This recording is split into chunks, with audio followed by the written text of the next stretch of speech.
tindak pidana atau tempus delicti dan tempus delicti.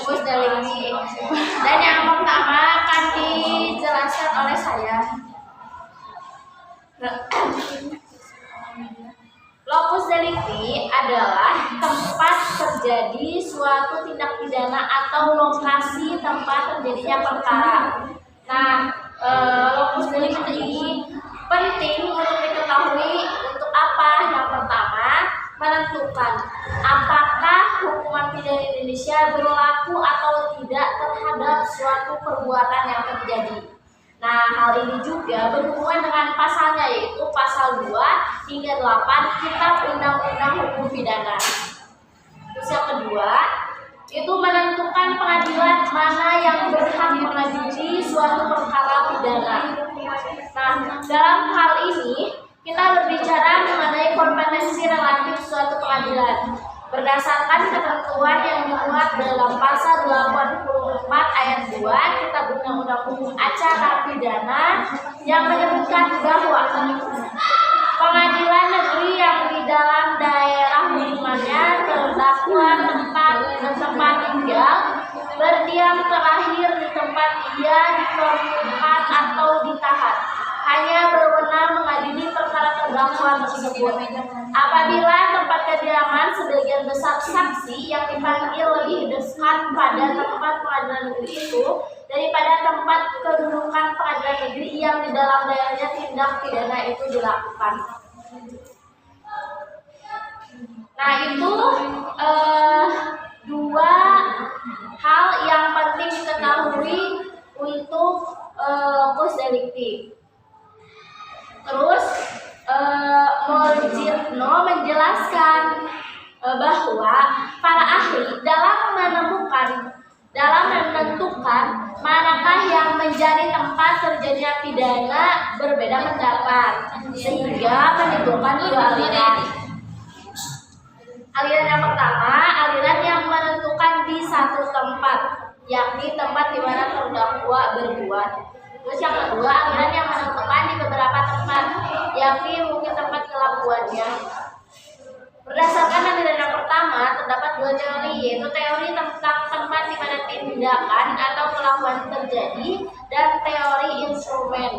Sedangkan aliran kedua dapat memilih menggunakan teori tentang tempat di mana tindakan atau kelakuan terjadi atau menggunakan teori akibat. Nah, yang pertama ada teori pembuatan material. Menurut teori ini, arti locus delicti adalah tempat di mana tindakan atau kelakuannya terjadi. Terus ada teori instrumen. Ini mengartikan sebagai tempat suatu perkara pidana yang ditentukan oleh alat yang digunakan dan dengan alat itu perbuatan pidana dapat diselesaikan. Nah, teori ini juga merupakan perluasan dari teori perbuatan material. Terus ada teori akibat. Teori ini menyatakan bahwa locus delicti ada di tempat di mana akibat perbuatan pidana tersebut terjadi. Aliran kedua ini boleh memiliki locus delicti antara tempat di mana perbuatan dimulai dengan tindakan atau tempat di mana akibat perbuatan pidana itu terjadi. Nah, dari berbagai teori di atas, Profesor Edi berpendapat bahwa untuk menentukan locus delicti itu yang pertama, untuk delik-delik formil menggunakan teori perbuatan material karena lebih mudah menentukan locus delictinya. Dan yang kedua, untuk delik-delik yang dirumuskan secara material, teori yang dapat digunakan adalah teori akibat. Terus yang ketiga, untuk kejahatan-kejahatan dengan modus operandi yang canggih dan meliputi lintas batas, yaitu teori instrumen lah yang digunakan. Terus yang terakhir, untuk menghindari celah hukum dapat menggunakan aliran yang kedua. Begitulah selanjutnya yang disampaikan oleh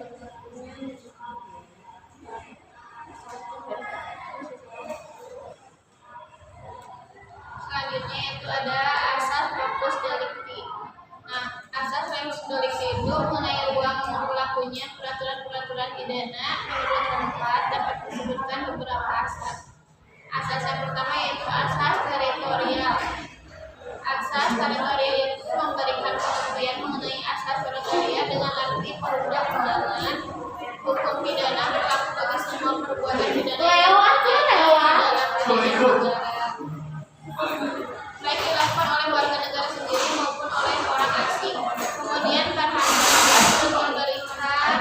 sebelumnya mengenai asas teritorial, yakni undang-undang pidana suatu negara menguasai perbuatan yang dilakukan dalam berbatas negara. Asas teritorial ini memiliki beberapa pengecualian, yaitu satu, terhadap orang. Nah, terhadap orang ini adalah kepala negara, duta besar, konsul, diplomat, dan petugas lembaga internasional.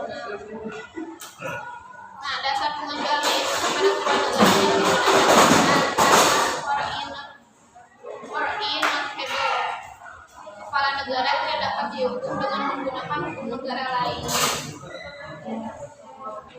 Yang kedua itu asas personalitas, asas nasional aktif. Asas nasional aktif artinya peraturan hukum pidana Indonesia berlaku bagi setiap warga negara Indonesia yang melakukan tindakan pidana baik di dalam negeri maupun luar negeri. Yang ketiga itu asas perlindungan. Asas perlindungan, asas nasional pasif. Asas perlindungan memuat prinsip bahwa peraturan hukum pidana Indonesia berlaku terhadap tindakan pidana yang menyerang kepentingan hukum Indonesia, baik yang dilakukan oleh WNI atau bukan. Yang dilakukan di luar Indonesia, kejahatan tersebut dapat dibagi dalam 5 kategori, yaitu 1. Kejahatan terhadap keamanan negara dan martabat presiden. 2. Kejahatan tentang material atau merek yang dilakukan oleh pemerintah Indonesia. 3. Pemalsuan surat-surat pesan dan sertifikat barang atas beban Indonesia. 4. Kejahatan jabatan yang terancam dalam titel. 5. Kejahatan pelayaran yang tercantum dalam titel.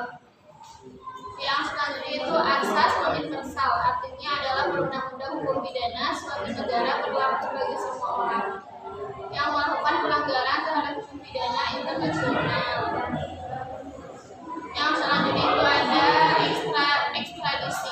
Ekstradisi mengartikan ekstradisi sebagai penyerahan seorang tersangka atau terdakwa atau terpidana oleh negara tempat di mana orang tersebut berada kepada negara lain yang hendak mengadili orang yang diminta atau melaksanakan putusan pengadilan negara. Adapun prinsip-prinsip ekstradisi yaitu 1. Asas perjanjian pasal 2 ayat 1, 2. Asas timbal balik pasal 2 ayat 2, 3. Asas penyerahan pelaku kejahatan, 4. Asas penyerahan pelaku pembantu kejahatan, 5. Asas persamaan kejahatan, 6. Asas kejahatan tidak terdaftar, 7. Asas tidak menyerahkan pelakuan kejahatan politik, 8. Asas tidak menyerahkan warga negara sendiri, 9. Asas teritorial, 10. Asas juris indem, 11. Asas kedaulatan dan kadaluarsa,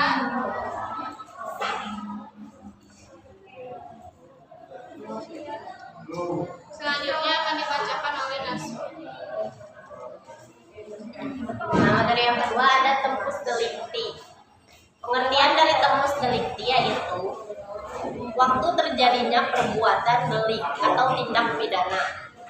Nah, tempus delicti penting untuk menentukan waktu atau kapan terjadinya suatu tindak pidana dan juga untuk menentukan apakah suatu undang-undang pidana dapat diberlakukan untuk mengadili tindak pidana yang terjadi tersebut. Nah, suatu undang-undang yang pemberlakuannya setelah terjadi suatu delik atau tindak pidana tidak dapat digunakan sebagai dasar untuk memeriksa dan memutuskan suatu tindak pidana. Yang kedua ada tujuan diketahuinya tempus delicti. Tempus delicti adalah waktu terjadinya tindak pidana. Adapun tujuan diketahuinya tempus delicti adalah sebagai berikut. Yang pertama untuk keperluan daluarsa dan hak penuntutan. Yang kedua untuk mengetahui apakah pada saat itu sudah berlaku hukum pidana atau belum. Yang ketiga apakah si pelaku sudah mampu bertanggung jawab atau belum. Nah, yang selanjutnya ada teori untuk menentukan tempus delicti. Terdapat beberapa teori yang digunakan untuk menentukan tempus suatu tindak pidana, yaitu terdapat 4 teori sebagai berikut. Yang pertama, teori perbuatan fisik. Teori ini didasarkan pada perbuatan secara fisik. Itulah sebabnya teori ini menegaskan bahwa waktu terjadinya tindak pidana, yaitu saat kejahatan atau perbuatan pidana itu dilakukan oleh tersangka. Yang kedua, teori bekerjanya alat yang digunakan. Dan yang ketiga, teori akibat. Yang keempat, teori waktu yang jamak. Yang selanjutnya akan dijelaskan oleh Anissa.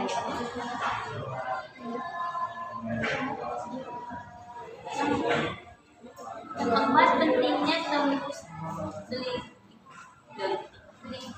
Mega pendapatnya bahwa untuk tempus delikti ini tidak mungkin diadakan jawaban yang sama buat semua keperluan. Haruslah dibedakan menurut maksud daripada peraturan. Pentingnya tempus delikti yakni A. Untuk keperluan kedaluarsa dan hak penentuan yang perlu waktu perbuatan seluruhnya terjadi. Jadi pada waktu sesudah terjadinya akibat. Yang kedua, untuk keperluan apakah aturan-aturan hukum itu berlaku atau tidak, dan untuk keperluan apakah waktu bertanggung jawab atau tidak, atau ada tidaknya perbuatan bersifat melawan hukum.